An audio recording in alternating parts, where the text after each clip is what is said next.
Thank you all for joining. Hello, everyone. You have joined the National Clean Energy Workforce Alliance webinar. And today we're going to have a very interesting conversation on how apprenticeships in clean energy can help you succeed. Hello, Rachel. Hello, Brandon, Sylvia, Jennifer. Thank you all for joining. Thank you. Thank you. Hello, Rebecca. Give just a few more minutes for others to join. It's going to be a very exciting presentation today on registered apprenticeship programs. We're going to take a deep dive into apprenticeships and even provide a historical context today. So we're looking forward to having the conversation, and we thank you all for joining and attending the National Clean Energy Workforce Alliance. We will go ahead and get started. Michelle, you can go to the next slide. I am Janelle Hills, and I am the Senior Director of Equitable Workforce Strategies here at the Interstate Renewable Energy Council, where we build the foundation for rapid adoption of clean energy and energy efficiency to benefit people, the economy, and our planet. We do this through state regulatory reform, local initiatives programs, and the workforce development team, where we build connections among job seekers, students, employers, education providers, and community-based organizations. So we are, again, excited that you're here. Michelle, you can go to the next slide. I am just going to provide a few ground rules. Closed caption is enabled. Select show caption from the controls toolbar at the bottom of your screen to enable. So you have that option. Listeners are on mute for the duration of the webinar. We ask you that you please use the Q&A tab to send us any questions. We'll have plenty of time for questions and discussions at the end of the webinar. And IREC does not accept any AI note takers as participation in its webinars. This question always comes up. We will send you a copy of this presentation and other follow-up resources after the webinar. Michelle, you can go to the next slide, please. Today's agenda is an introduction to the National Clean Energy Workforce Alliance. If you have joined these webinars before, thank you for participating. And if this is something new for you, we appreciate your time and hope that you find this information valuable and that you will return. Our featured presentation today, as I stated earlier, is how apprenticeships in clean energy can help you succeed. And then we'll go into question and answers. So you can go to the next slide, Michelle. The workforce development team is led by Dr. Cynthia Finley, who is the Vice President of Workforce and Strategic Innovation here at the Interstate Renewable Energy Council. And our presenters today are Susan and Bill. So you will find that they are a wealth of information, and we are excited to have them present with us today. You can go to the next slide, Michelle. If you're on this webinar, you know that good workforce development does not happen by accident. In order to rapidly scale and diverse and sustainable clean energy workforce, we need to leverage best practices, resources, and create very strong partnerships. We continue to connect the dots and address clean energy workforce development more holistically by focusing on every aspect of workforce development, from the new learner to recruitment and retention of employees, and really developing employers to retain their workforce that they have hired. You can go to the next slide, please. The strategic focus of the National Clean Energy Workforce Alliance is 4 arms that we have: training and education, and credentialing, funding and program design, recruitment and support of workers and learners, and employer recruitment and retention. So we have the conversation centered around all of these areas. You can go to the next slide, please, Michelle. You can stay up to date by scanning this QR code or by visiting the IREC website. That's irecusa.org, as it is indicated on the screen. And then you can find the National Clean Energy Workforce Alliance information there. We do this work by support from the Bank of America. So all of the webinars that we have had over the last couple of years are on the website if you want to refer back to any of that information. You can go to the next slide, please. IREC is pretty excited about the Green Workforce Connect platform. On this platform, we are connecting job seekers, employers, training providers, and contractors to support a highly trained and inclusive energy workforce.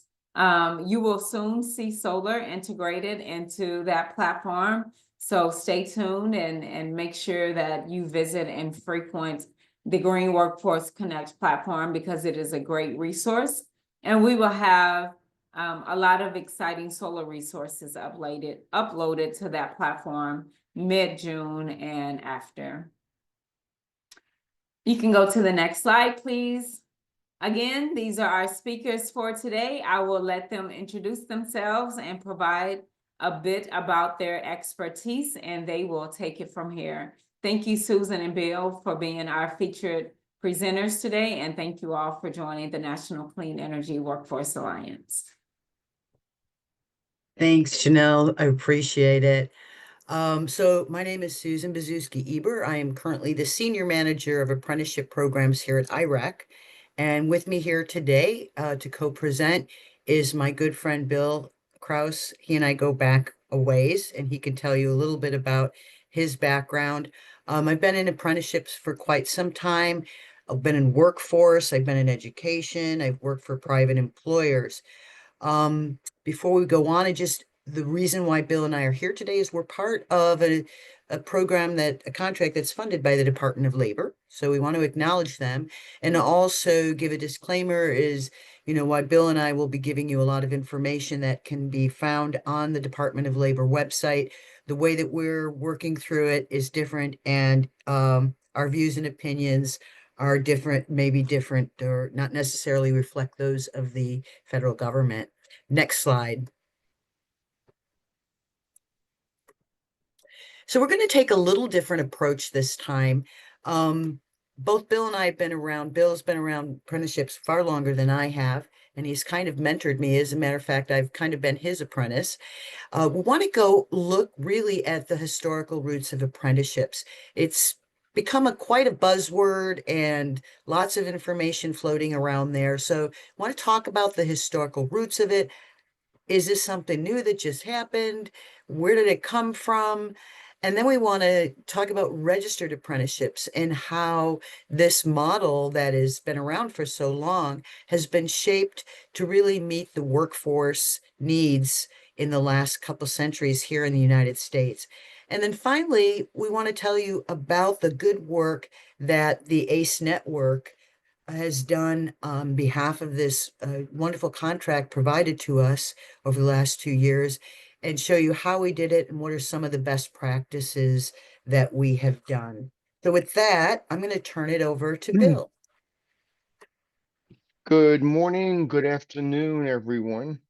Hopefully you could hear me. My name is Bill Kraus. I think I've worked with many of the individuals who are on this call already. I want to thank Dr. Janelle for allowing me the opportunity to speak to the group. And I want to thank Bank of America and the U.S. Department of Labor for helping us pay the freight, so to speak. And my background really quickly is I did 20 years in the U.S. Navy. So I've been through a few apprenticeships. I was with New York State government for a while. I was the U.S. Department of Labor State Director in New Hampshire, New Jersey, Georgia, Tennessee, and Mississippi. And thank God I was able to retire while I was still alive. And now I'm very lucky and very fortunate to be able to help groups, help individuals, help employers, and help apprentices navigate the apprenticeship model. And I want to begin with something that I've heard many times is that people say, wow, this apprenticeship stuff, this is new, isn't it? And whatever it is, I want some of it. And the reality of it is, it's been around forever. And if you think about it, everybody on this call has been through some kind of apprenticeship, either formal or informal. And that includes people in the military, physicians, nurses, uh, chemists, and so on. So the concepts are fairly easy. You learn technical skills in an academic environment, and you practice them with a seasoned mentor. And that's apprenticeship.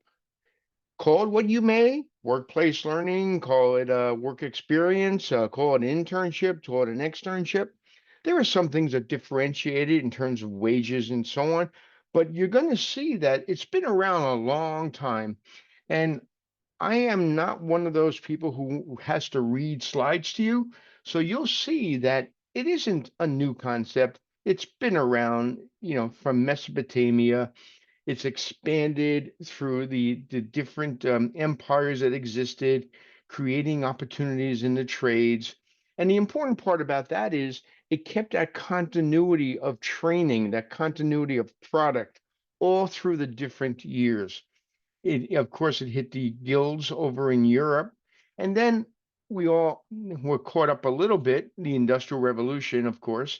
And then in 1937, it emerged in the United States formally. Slide, please. With the Fitzgerald Act.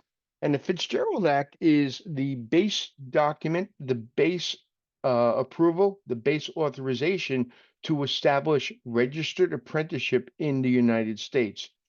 Mr. Fitzgerald was a very, very, very known commodity in the state of Connecticut, where he was a congressman. And being a congressman there, he had the influence of being able to work with the administration, work with the labor secretary, to work with the president to establish a program which formalized apprenticeship. And some of the fundamental things that were in there are the health and safety of the apprentice, the training of the apprentice, the remuneration, the dollars for the apprentice, the integration and the completion for the apprentice. Now, if you might say, well, hey, Bill, this sounds pretty heavy apprentice oriented. But if you think about it, if a worker is doing his or her job and doing it efficiently and effectively, it's going to benefit the bottom line of the employer. So this formalized system was put into place in 1937. And unlike a lot of legislation that comes out now, this was 3/4 of a page long. That's it. It's kind of like the constitution of apprenticeship. You don't need a lot of words. You just need to have that flavor. Of course, the Labor Department tied on to that their regulatory structure. And their regulatory structure is what's referred to, and you'll hear Susan and myself call it 29 CFR 29 or even 29 CFR 30. And if anybody wants the regulatory pieces for the Department of Labor's Registered Apprenticeship Program, please let me know. I'll be happy to share them with you. Slide. Back to the evolution a little bit. And this is really a neat slide because this really talks to what has happened over the years in the workplace. And if you look at it, early on in the 1850s up to 2015, look at the shifts that have happened from a society based on agriculture to one that is now based on manufacturing. Um, Telecommunications is in there. Household work, it has reduced. The amount of individuals in mining, construction, retail trade. So you can see this has been a very changing environment. And this changing environment makes it so that the employer has different needs to move their workforce into an area of productivity, into an area of profitability. So we didn't worry too much about the financial services in 1850, but now look where we are. It's become substantial. Healthcare, it was never really apprenticeable, and there are many, many states that are just coming along now where registered nurses are apprenticeable occupations. If we admit it or not, doctors are going through apprenticeship programs. They call them internships and residencies. So there's different words, but you can see how the growth over time in the different occupations has changed, and more importantly, in how registered apprenticeship has stood the test of time and moved forward. Um, Slide, please. This is a really This is a great slide. This is a really neat one that we found. Throughout history, the evolution of apprenticeship has been directly tied to the changing demands of the workforce. As societies and economies have evolved, so too has the way we train skilled workers. From the specialized craftsmen of ancient civilization to the factory workers of the Industrial Revolution, to the modern technical and healthcare professionals, apprenticeship has consistently modified, adapted to the change, and that change is driven by employers and of the economy of the world. The progression of workforce across the eras, the ancient workforce, agriculture, the backbone of the ancient economies. Then it went to specialized roles with artisans and builders and scribes in Egypt and Mesopotamia. Um, And as you can see, it just kept growing and growing. And if you look at the graphic, and if you have a chance to look at it later on, you'll see how the workforce has changed. And this is a great visualization of it, and how technology and how the needs of the economy drive it. Slide. Susan, do you want to take this one?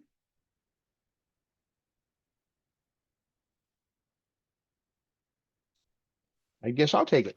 Yeah, go ahead. Okay. Now, the current trends in apprenticeships to continue this renewed global focus. And that's a lot of really big words for something as important as saying that it is really important for the workforce to be trained appropriately to meet the needs of the employer who are meeting the needs of the global economy. And it is really important that we remember that technology, transportation, manufacturing is no longer just a local, one state, one county, one city type of program, but you operate on the global world. And if you look at certain standards that are out there, there are national and global standards of production and of quality to ensure that the product is meeting the needs of the society, and at the same time are preserving safety and so on. Underwriters Laboratory, UL, there's a national global focus. This way, when you plug the item into the wall, your house doesn't catch fire. You have a certain feeling that there is somebody watching out for you. There's a move to expand apprenticeship into very non-traditional areas. Many people have said to, I know Susan and myself, well, I'm not a construction company. How can I do registered apprenticeship? I'm a small company. How can I do registered apprenticeship? You know, I don't have a lot of workers. How can I do apprenticeship? Well, I would like to say that apprenticeship is for all. And it has expanded since I've been involved in apprenticeship from the traditional trades of carpenter, electrician, plumber, operating engineer to the areas such as IT, healthcare, advanced manufacturing. And it grows and grows and grows. It grows and it expands and it contracts as needed. I haven't yet in my long career put together a program that does horseshoes. So, I mean, that was something really big back then. No more. And it's funny, I just saw a program just yesterday in the state of Mississippi for dog groomers. And if you think about it, that's a multi-billion-dollar industry taking care of your little pup. And the thing about that is apprenticeship modifies, grows, and tackles the issue at hand to create a workforce. That global push for registered apprenticeship is more inclusive for underrepresented populations. Well, when you have a very low unemployment rate, you need to make sure that you have individuals who maybe haven't joined the workforce, maybe have been excluded from the workforce, or maybe in some cases, they were raising children or they were doing other elements, going to school. Now, I think everybody on this call believes in an inclusive workforce. We believe that everyone should have an opportunity to join the workforce.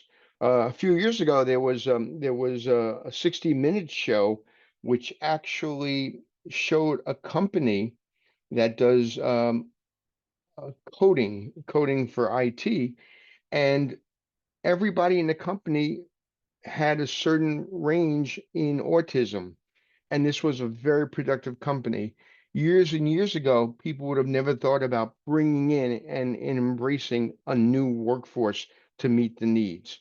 So now we have government involved in apprenticeships. We have local governments. We have organizations. We have great organizations like IREC involved in apprenticeships and SIA, and it's just growing and growing. And thank you, Bank of America, because we have many of apprentices working in Bank of America also. So, a slide. Let me come back on. There you go. There we go. Hey, thanks, Bill. So, what is a registered apprenticeship? A number of years ago, when I first started, before I got into apprenticeships, I was developing internship programs for community colleges and tying them into their associate in science degrees, with the idea of getting students out there to really learn about the industry that they were getting their degree in.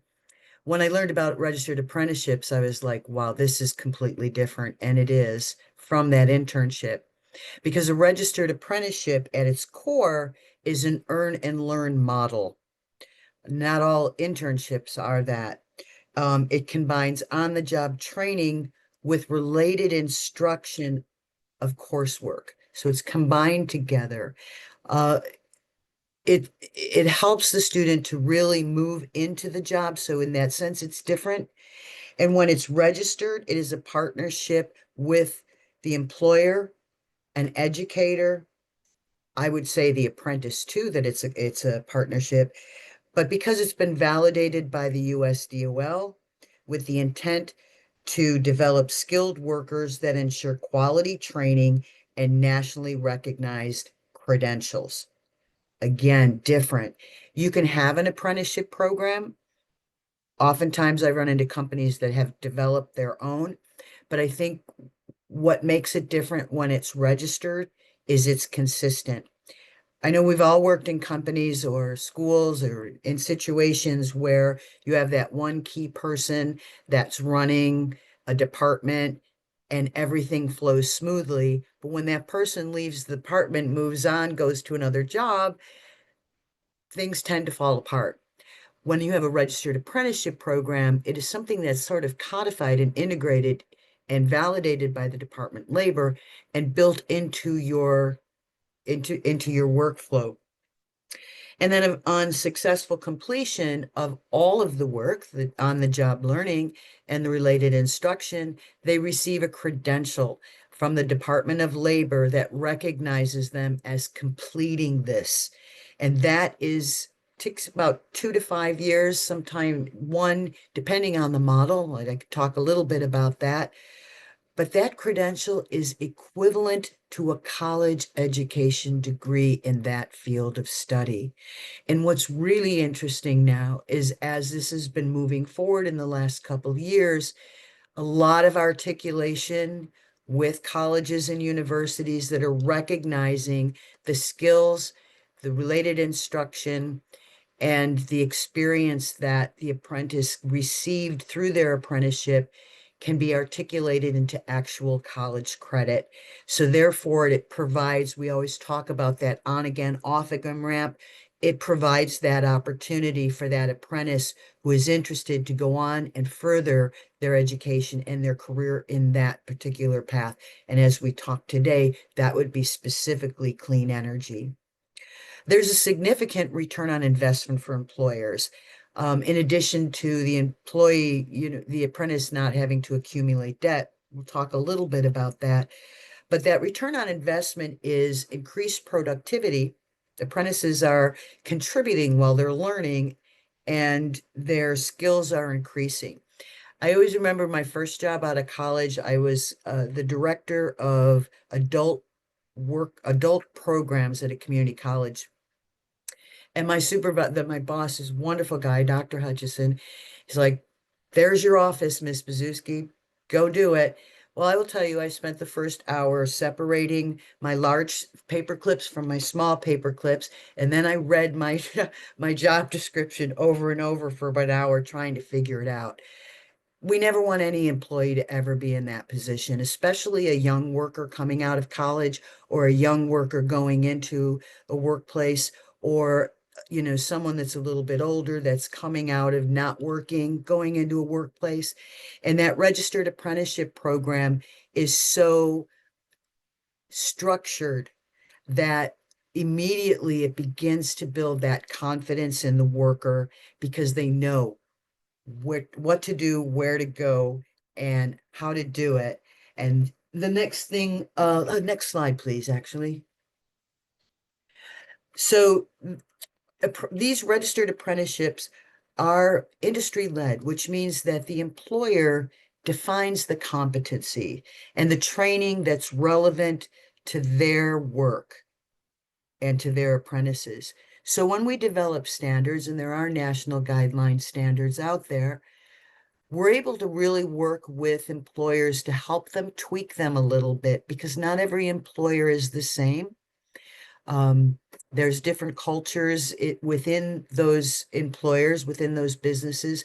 And what's most important is really being able to give those employers a plan, a work plan that is validated and that can be used over and over again, but most importantly, aligns with their business needs. Now, I talked about this as an earn and learn program, which makes it different from an internship. If you're a registered apprentice, you're a paid employee. Your benefits, your wages increase as you reflect your skill attainment. I'm sure we've all had those jobs in our careers where we're like, well, they said we're going to get a raise at some point. I wonder when that's going to happen. Apprentices, they know, because they're given a work plan that says you come in, you're going to learn at this is what you're going to start at, and then you're going to learn A, B, and C. And as soon as you learn that, your wage will increase. That's important to retaining an employee, because they understand what they need to do to get to the second level. They know the answers to the test. There's a structured on the job learning, as I mentioned before, and this is a systemic skill development. So it's not just shadowing. It's not just walk around, watch what I do, and try to do it. I mean, their skills are developed slowly. Many programs now are competency based. So when you learn something and can show that you are proficient, you move on to the next level. But here's my favorite part. There's mentorship. At the end of the day, I think relationships are super important. Relationships will either make you or break you. And in the workplace and in creating a culture that's inclusive, that makes people feel valued, mentorships or journey workers are a part of that. They're key players. They're going to see their star players right away, who's moving through competencies. Mentors should be trained to really observe and watch and help and be able to gently guide. But they're that link to that new employee coming into that workspace. So this is going to increase the confidence level of the apprentice as they come in. There's defined learning objectives. So all of you in the education world, you can appreciate that, right? So here's what you need to learn. You learn it, you move on to the next piece. That is something that you can actually track. And there's an integration with the related instruction. Now, there are some programs that offer their related instruction prior to getting their on-the-job training, but most of it is done hand in hand. So you can take an apprentice that's maybe learning outside of the work environment, then comes in the next day and is able to actually do the work. Recently, I'm working with a company that has a mobile training unit. So the apprentices are learning things virtually online, and then they go to work and a mobile unit pulls up with the equipment that allows them to go out. Their supervisors will say, yeah, go out to the parking lot, the mobile unit is there, and you can practice your skill and then come back. So there's performance evaluations and feedback, because you have to evaluate them in order to move them to the next level in their wage schedule. So they're getting feedback. It provides a safe and productive learning environment. And actually, I think for many people, it's practical knowledge. So you're learning something and then you're able to apply it to what you're doing. Next slide. So the key components of it really are that education that supports what they're learning and what they're doing on the job, that theory that they put into practice, the safety and quality and safety of a registered apprenticeship, because an employer is saying when they build their standards, when they build their work processes, these are the things that an apprentice has to know. They have to know these specific, they have to take their OSHA, they have to know these safety practices in our workplace. Sometimes those things can fall off, but you have to do it in an apprenticeship program. So there's no, well, we don't have the staff right now, you'll have to wait a couple weeks. It is a must have, and you must continue through this piece of learning. And then there's the credentials. So in addition to the nationally recognized industry credential, there are other industry certifications that can be wrapped into as part of the program. Next slide, please. So I got into a little bit of what the return on investment is, but there's great benefit to employers and workers. There's that customized training that is, industry-wide standardization. So everybody knows the same thing. It reduces the turnover and improves the retention. Apprenticeships have the ability to create a good and friendly company culture. So in affecting that culture is what's going to keep you. I think people tend to get into a job, and if they don't feel comfortable in the culture, that is when they sometimes decide to leave. But if you've got a culture that has a systemized training, there's perks in it in terms of learning and getting wages increases along the way. There's related instruction in theory. You know where you're at, you know what you're doing. Those are the things that are going to keep somebody in their position, and they're developing those relationships with their mentor. There's legal compliance. Sometimes that can be scary, but they have to meet the licensing requirements for whatever that job is. Whether Bill talked about, there's nursing now has apprenticeships, that various areas of healthcare, and in construction and in things in other areas, in other industries, you need to have those um those certifications to be legal. Financial incentives and technical support. So there are plenty of uh financial and incentives out there. Many of the states do have tax credits. There's training funds, there's veterans benefits. A lot of the local workforce boards are including this in their funding. So employers can go to their local workforce boards. There's intermediaries. It's going to shift in the next 6 months or so, I'm sure. But I think that this model is such a great model that there needs to be some kind of incentive funding. So I'm sure we're going to see something happen. It's an effective recruitment tool. I've met with employers that have said to me, yeah, but if I train somebody and I do all this stuff and then they leave, the idea is you're building a pipeline. When you build a pipeline, it's like that old Doritos commercial, you can eat as many as you want because Doritos is going to make more.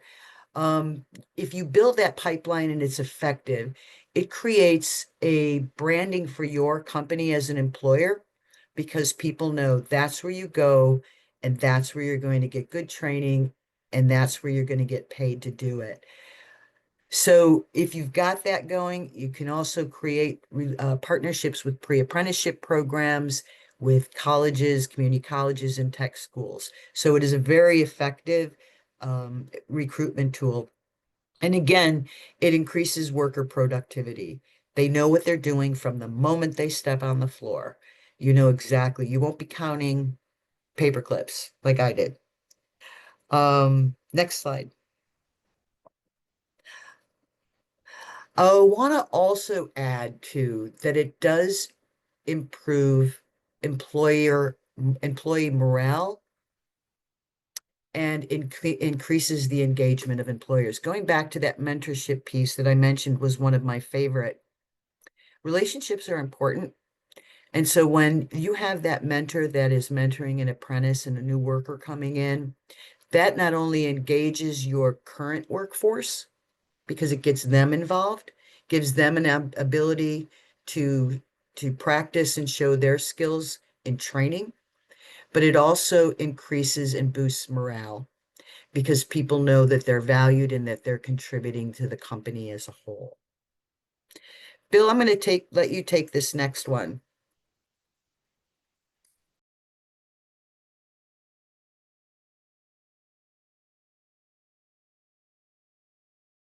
Okay, I'm sorry about that. The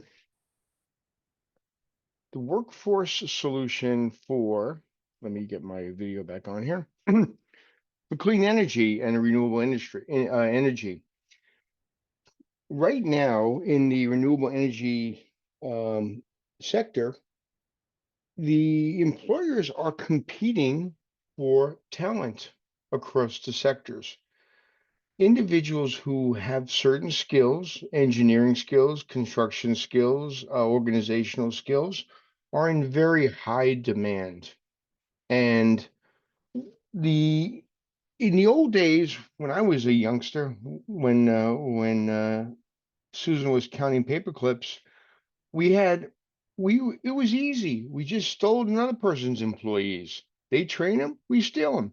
Give them a buck more a day, everybody was happy. But that's over now.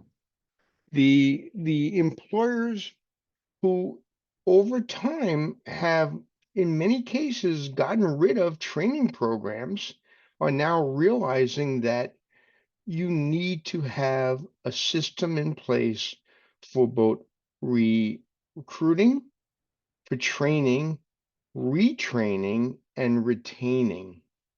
And many of our employees have a few great things going for them. They're loyal, they're honest, they come to work every day, they understand the corporate mentality, they haven't created any lawsuits against the company. So, what do? We need to retrain those people also. So, apprenticeship can be a lot of very important elements. You could bring individuals in who are coming in from community colleges, from four-year schools, from Job Corps, from youth build, from CTEs, and the employer who is the owner of the program. And let's not forget that it's the employer who owns this program, helps put together a very time-tested tool where you develop the traits that you need for this occupation, for this employer. And in many cases, like Susan was mentioning, employers are concerned that they're going to lose their people, but the retention is really important. And for old timers like myself, there was a study years ago from a GE plant in New York called the Hawthorne study, that if you gave attention and you put the spotlight on individuals, they were prone to be productive, they were prone to stay, they were prone to be a real asset to the employer. So we have this employer-driven program. It's customizable, and that's a great word. I don't think that really exists anywhere but in apprenticeship. And I would add another term, flexible.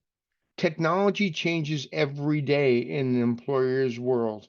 And it's important to know that working with the employer, working with the school systems, that flexibility will produce an individual who will be useful and productive at your work site. And even more importantly, believe it or not, there's a there's a cross pollination going on because the apprentice who's going to school now is learning new technical issues and technical ways of approaching things, and they are helping the mentors better understand the new technology. And in the meantime, the mentor is keeping the legacy and keeping the continuity of the corporate model with the apprentice. So we think in many ways, and in renewable energies, and we do it in solar, we do it in wind, we're doing it in water. It is a system that works. And Susan has done many what I refer to as lattice programs, where we bring individuals into the work environment, we train them for a job, and if they're really good, we move them to the next level for the next level. We train the individuals for the journey level worker qualifications. We don't train them to be apprentices, we train them to be the full-fledged occupation. And that's important. And there are many individuals who are very happy at that one level, and there are others who want to move forward. But the goal here is a pipeline of qualified individuals who have the traits, the skills, the loyalty to keep the employer uh, in business, working hard for them and helping them make money. So as the environment changes, apprenticeship can be used there. And let's not just think about the folks on the front end here. If you have a clean energy company, if you're into the solar industry or into wind turbines, you may even have elements such as computer tech. And I think that would be really, really good to think about that, where look at it as a way of addressing your personnel needs. And if the apprenticeship rep who's working with you understands the program, we don't want to throw away what you have as your program now. We want to enhance it, we want to embrace it, we want to use it, and we want the supervisory people and we want the ownership and the leadership of the company to embrace the program and use it throughout the company. Slide. All right. Thanks, Bill. So as I mentioned, the ACE network started as a result of funding from the Department of Labor. And you can see all of the partners here. IREC was very strategic as it began to think, who would we want to help us develop this model and work with employers throughout the country. And so to that end, we chose partners that had very specific subject matter expertise in certain areas. as Bill is with IWSI. So these are a few of our partners, and we give thanks. Every one of them have been amazing in this last year. Next slide, please. So I wanted to shift a little bit and talk about some sort of best practices and how we did what we do, and some of the outcomes that we've had over the last 2 years. So the way that we approached this was we looked at outreach and engagement.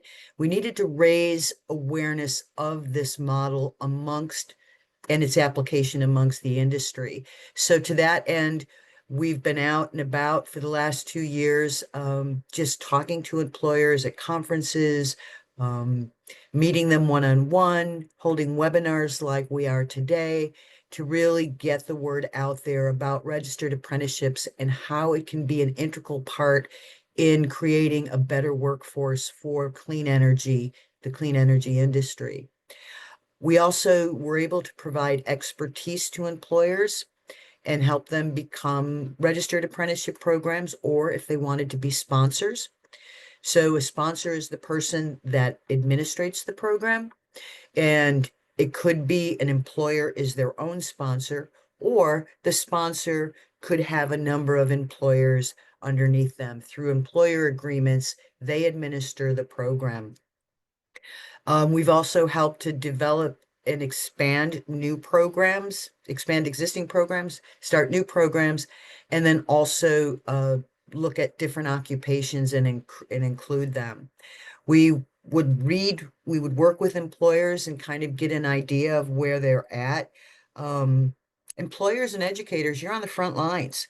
So engaging with employers and educators is really important to us to really understand the pain points, their concerns, answer their questions about registered apprenticeship programs, really dig in and find out what challenges they were facing as they were trying to operate their business and to get a good workforce going.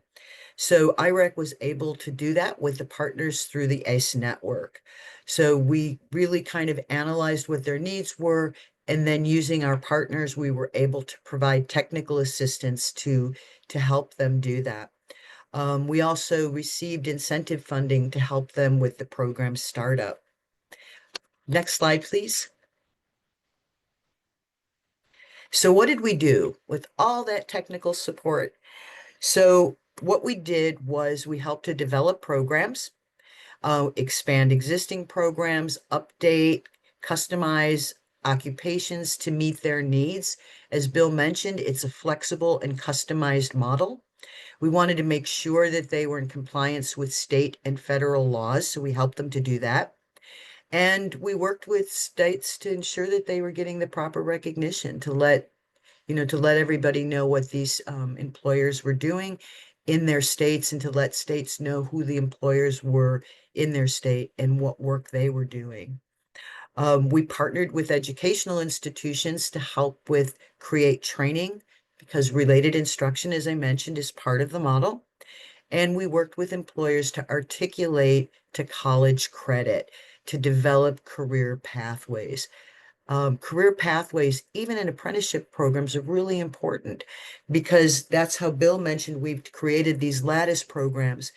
Some people are very happy to be technicians. Give me a tool, let me do my job. And then you always have, a couple of them that'll say, this is really cool. I know this. I want to really get in a little deeper. I want to be one of those guys that not only builds these things, but designs them. I want to be that woman that really can affect change within the company by working in administration. So those career pathways are important, and that's why I'm really proud and love those lattice approaches. We help to recruit apprentices through some of our partners like Service Year Alliance, HBCU, veterans, and community colleges. Next slide, please. We also provided some additional resources. So it was interesting to find out that many employers really didn't know that they had a local workforce board in their community and the resources they could provide. So working with National Association of Workforce Boards, who's one of our partners, we were able to connect employers up with them, and they were able to make some of the introductions into their community and familiarize them with what workforce boards do and connect them to their local workforce board. We also were able to educate employers on the Inflation Reduction Act, public work, the Davis-Bacon compliance, gave them access to direct interaction with state level personnel in the apprenticeships office, veteran services, so many benefits for veterans that we were able to really discuss and work closely with our Solar Vets program as well. We created an apprenticeship toolkit, and we created a number of national guideline standards. Additionally, as I mentioned, we were able to help with incentive funding. And finally, the Green Workforce Connect. Oh my goodness, the ultimate platform for the industry that really connects employers to educators to job seekers. The kind of thing that's really needed for this industry. Next slide, please. So what have we achieved with all this help that we've been doing and all the work we've been doing over the last 2 years? So our technical assistance is national. Here's a list of states that we've worked in. We're different, helping them to relate to get their standards, to work with their employers. Our outreach is national. We've, as I mentioned, attended virtual events like this, RE Plus, industry conferences. I believe there was almost 800 events since July 2023.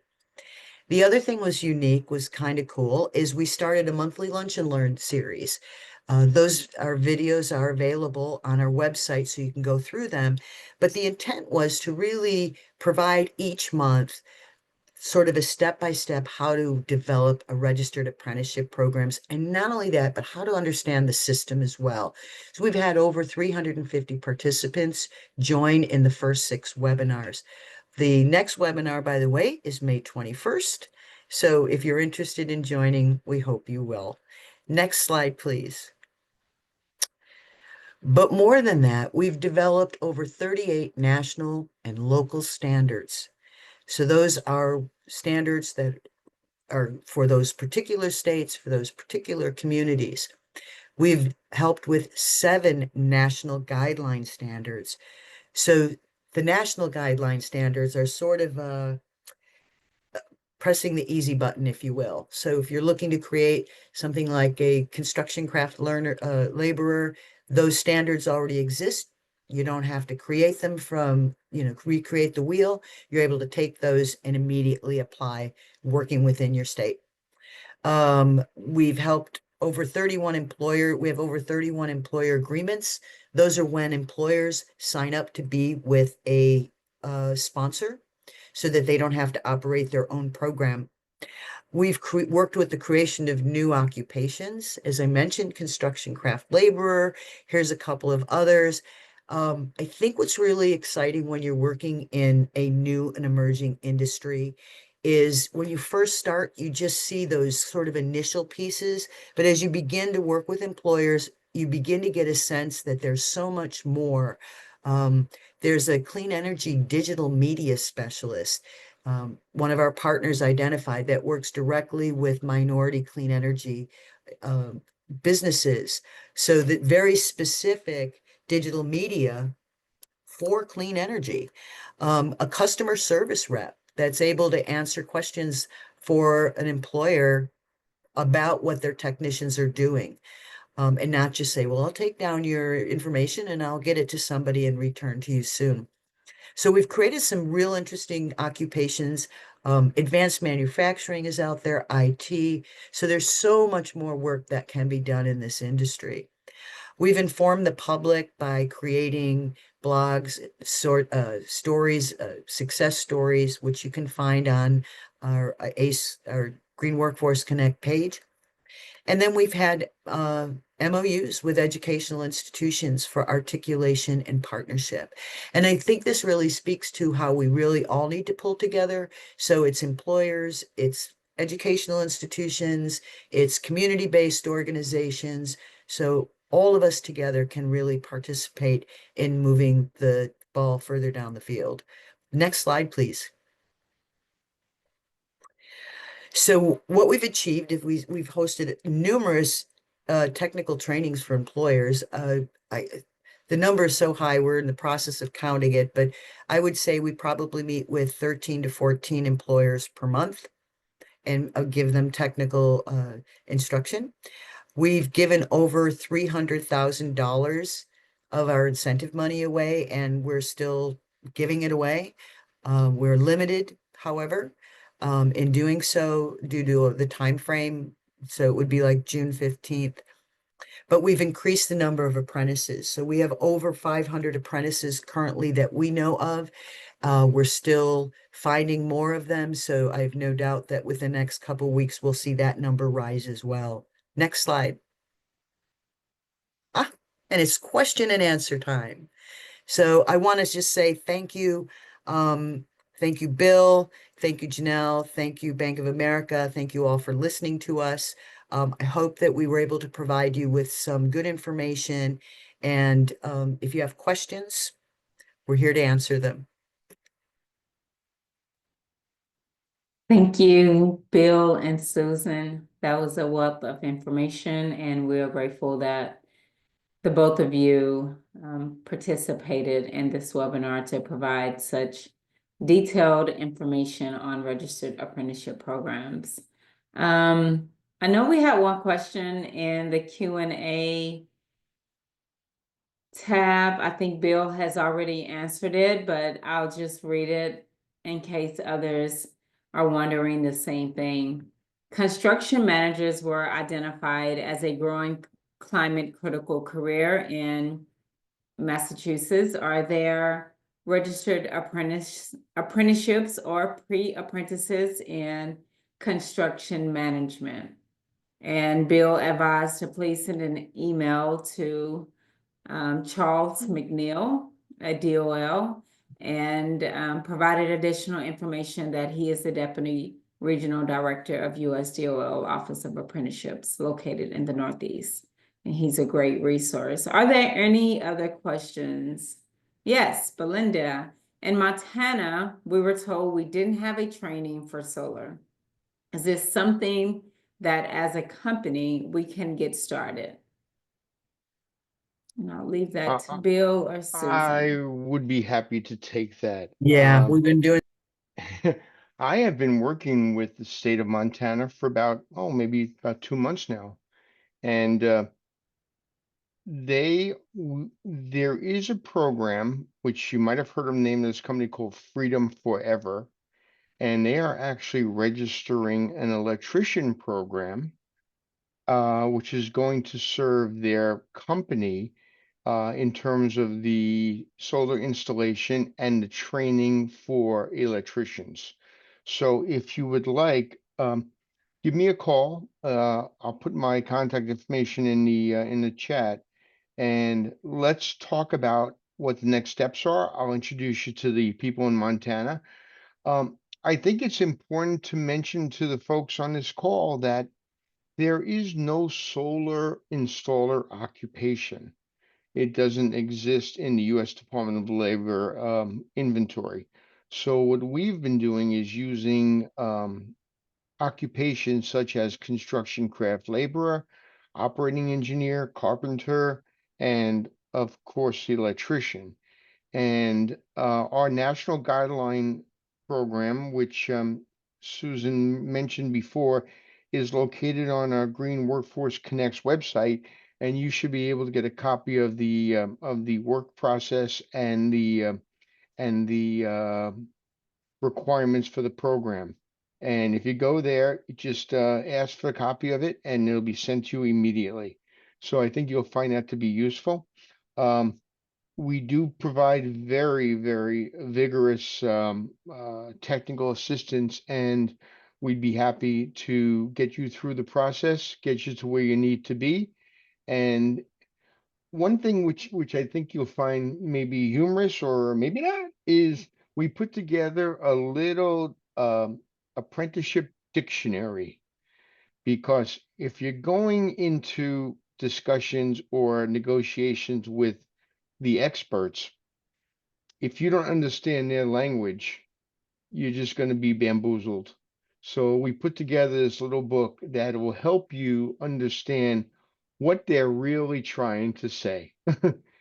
And I think you'll find that to be very useful. And Avery will put the link in there, I hope, and we'll be able to move forward. But this holds true, Dr. Janelle, for anybody on the call. If you're interested in establishing a program which supports the renewable energies industries, just drop a note to Susan or to me. We'll be happy to reach out to you, explain it to you. And also, one thing that we do well, I believe, is get rid of the fear and the myths. We correct the myths. Oh, we can't do this, we can't do that. You know, let's not waste our time on trying to do denials for other people. Let's move ahead. Let's get things in the system, and let's make it work for you, the employer, you, the educational facility.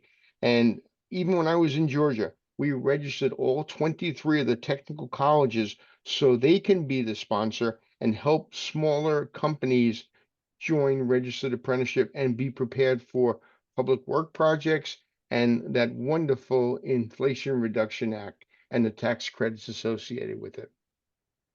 Yeah, I just want to respond to the question about weatherization Ah, text. We are in the process of finishing up national guideline standards for weatherization to mhm, an energy auditor. It's a lattice program. mhm. So Bill has been working with our partners BPA on this. He can explain a little bit more. I did put my email in the chat for you. But yeah, very excited because these are just the kind of programs that are going to move people through career pathways that we've been talking about. Bill, you want to say anything about the Yeah, I NGS on think I that think one? that's really important. And I've been doing a lot of work in the solar industry and in the wind turbine industry and mass biomass and so on.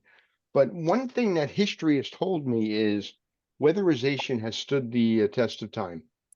And regardless of the energy source, it's very important to make sure there's energy conservation and energy review to make sure that our efforts are not, our efforts don't go out in the smokestack. But what we want to do is make it so this works. Now, the apprenticeship program that Susan referenced is a lattice program because we both believe in that. And a person would go in there, join the weatherization program, and they would meet all the qualifications, take all the proper training, and be eligible to be a weatherization technician. And in many cases, this is being piggybacked onto an energy auditor and energy analyst positions, which is a higher level position, but there's complete integration between the two occupations. It's like getting your associate's degree and automatically going into your 4-year program.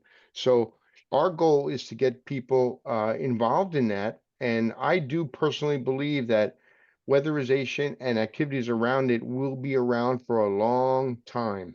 And if you have questions on that, again, call Susan or call me, and we'll be happy to go through it and introduce you to the Building Performance Institute and Association. Great, thank you, Bill. Thank you, Susan. Are there any more questions? I think the last slide has You, the contact information on it too. If, there we go. so if you email apprenticeships at IREC-USA, Mhm. we will get the email and the appropriate individual will contact you with information. It looks like we have another question. You mentioned the program is customizable and flexible, but it also has to be validated to meet the standards of the U.S. Department of Labor or SAA. How is Mhm. the flexibility accomplished? Who asked that question? That is from, I don't know, MG, whoever that MG. is. Well, dear MG, you really hit a great point because the flexibility is there because of the need to adapt and adopt new technologies. Things change every day. If you go into some of the older programs in labor, you'll hear of things that I think I'm the only one who will know what it means, but that talk about punch cards and reel-to-reel data storage. And most of the folks on this call have never even heard of it. And the reality of it is the flexibility is there. Now, all occupations are vetted by the U.S. Department of Labor with industry experts. So that is done over time and it gets updated periodically. However, you as a sponsor, you as an employer are able to adjust the program a certain percentage to meet your needs. And if there's technologies that you need to add on there, you add them on there. If there are regional certifications or regional licenses that you need to be concerned about, you add them on. If you want to make sure all your employees have OSHA 10 and OSHA 30, you add it on. And you are the you're in charge. Let's just leave it that way. You're in charge. And the Labor Department, they strive for integrity and accountability on their programs. And to teach a person the way things are nowadays is very relevant. And if you came to me and you mentioned about uh, the carburetor in your car, I would question your knowledge of the industry right now. Technology changes every day, and the program can change. And I'm going to add on a piece, pick up on Susan said earlier on, is community colleges and technical colleges are your friend. And in many ways, apprenticeship has driven them to a point of greater flexibility themselves. If you went to school, and I went to school, the professors I had the same yellow notepad sheets that they had in 1946, but no more. They have to stay on top of it. And I think you'll see the flexibilities there. Thanks, Bill. I put my new email address in the chat. Great, great. Jennifer asks, I would like to learn more about the pathway from weatherization technician through energy auditor. Can you direct me where to find that information? Well, if you look at my desktop, you'll find it right here. It's on my desk right now. What the goal here is, and that was Jennifer who asked that? Jennifer? Jennifer Yeah. Thornton. Yeah, Jennifer, good question. And there's a relevancy here because what I've been working with BPA, and what we want to do is create a pathway of growth. And we want to create it so that individuals who are in those programs can learn the very technical trades, the technical pieces of weatherization, and then move to the next level and be able to be the auditor, be the reviewer, be the person who's going to provide oversight. And a lot of this is governmental monies.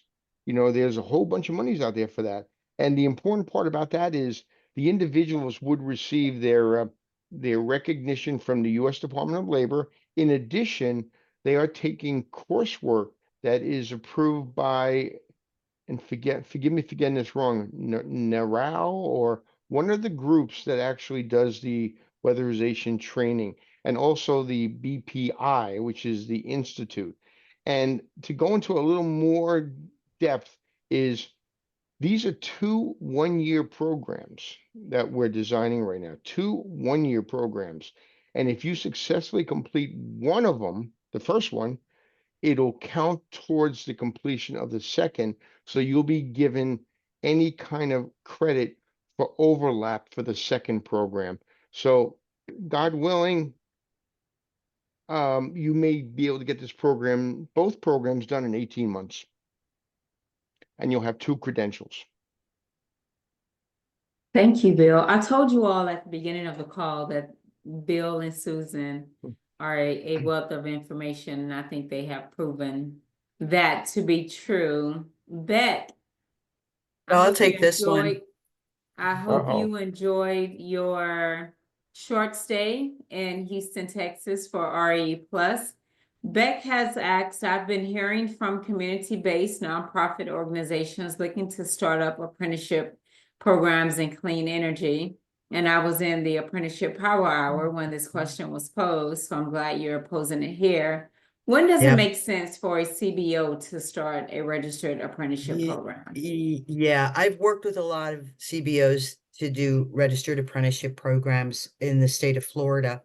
One of the things that I think is really critical is really plotting it out. I mean, depending on the kind of community-based organization and what your mission is in your community, I often start with, let me look at your strategic plan for 5 years, because the startup costs might be, you're gonna have to pay that person. A lot of CBOs run on a very a shoestring budget. You're gonna have to pay that person, you're gonna have to pay for the training.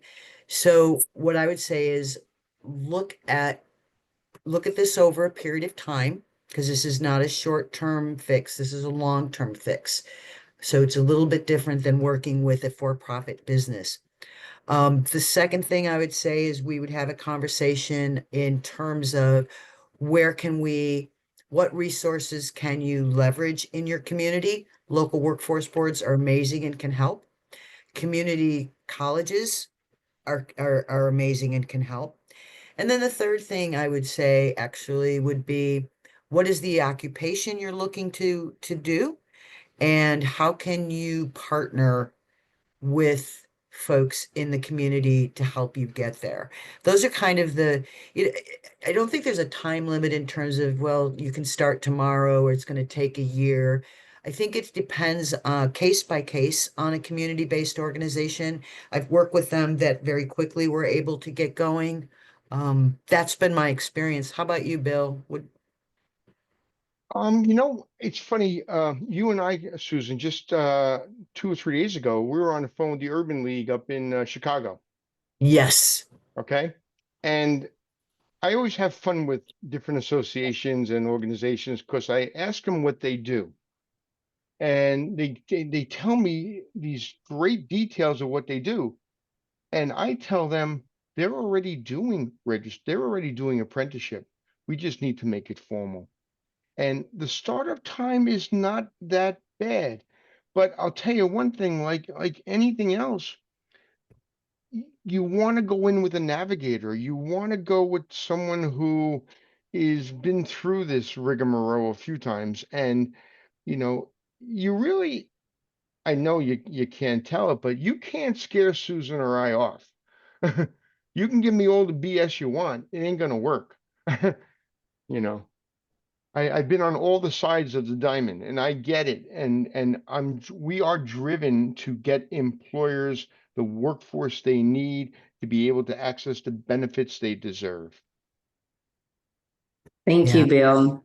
And I think we have one last question, if no one adds a question.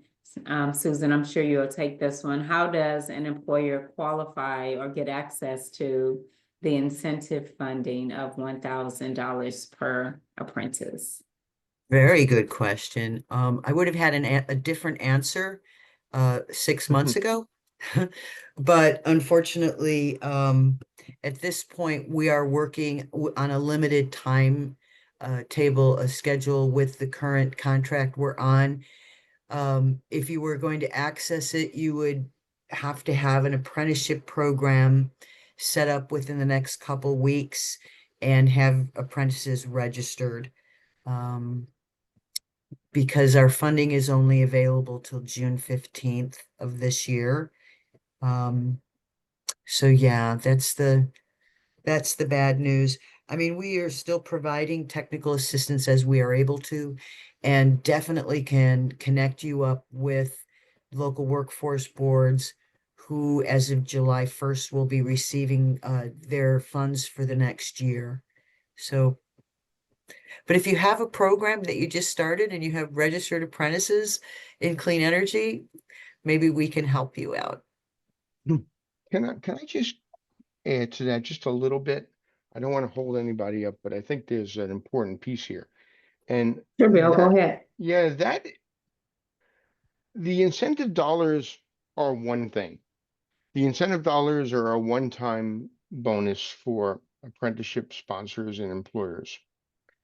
The overall bonus is a trained workforce that you have, that you've trained, that are loyal to you and will lead to great productivity and will help you later on.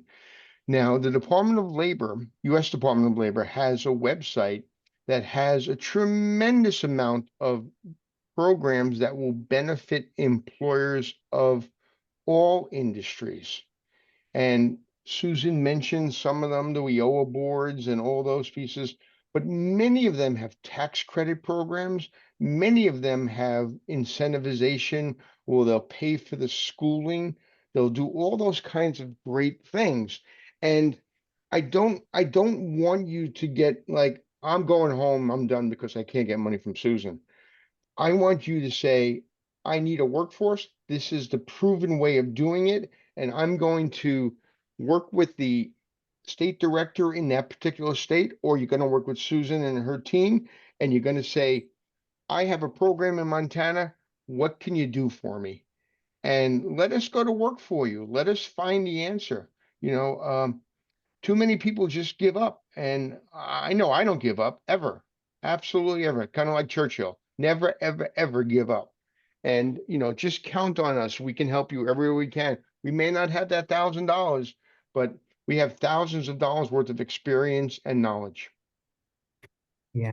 I just put the webpage for Okay. the tax credits and the investments and tuition support. And even depending on where you're located, oftentimes community colleges are able to fund and pay for the related and technical instruction at no Mhm. cost because the way the state has set it up. So that's another way. But Bill's absolutely right. This is $1,000. It's just to get you started. At the end of the day, it's how are you going to maintain it and building that plan. But it's great. Great, thank you. Thank you both. Are there any other questions? MG says, thanks, Bill. I agree with your assessment. There are many benefits, great information. So thank you, MG, for your questions and comments, and everyone else who posed a question in the question and answer tab. I think that will bring us to, hold on, can you send email contacts? I think Bill put an email address in the chat, and this is the best way to reach the team with the email at the email address that's on your screen now.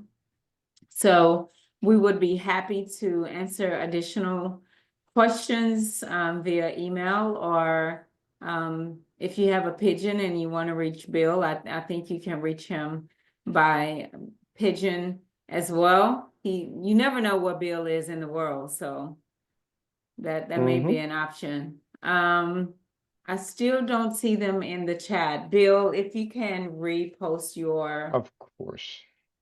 email address before we close out for the attendees, that will be helpful.